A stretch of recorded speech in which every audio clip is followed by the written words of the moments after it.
our pawn shop and money changer. Alright, yung ating pong nakausap kahapon ay si Nanay Mary Grace. Protasio. Ay, sorry kasi. Hindi pistachio, hindi ripiatos. Opo, si Nanay Mary Grace kahapon at so far po nakatanggap siya ng 2,000 nung una.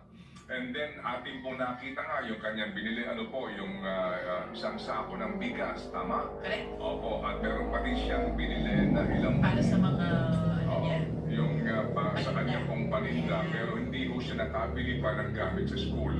So kahapon po, sabi natin, merong 5,000 para po sa kanyang 2 anak po na nag-aaral at yung pong 7,500 ay para po sa kanyang pangnegosyo. Ngayon, mga kapatid, nagpahabol si Happy Attorney ng 2,000 piso. Yung pong galing kay Happy Anonymous, in-hold po muna namin para makompleto po muna po yung 12,500. Pero nakantabay po kami na pakikipag-usap kay nanay kasi andiyan na ba si Director Rino? Sabihin po lang sa amin in the time, DP, okay na ba siya? Andiyan na ba siya? Nasa linya na ngayon?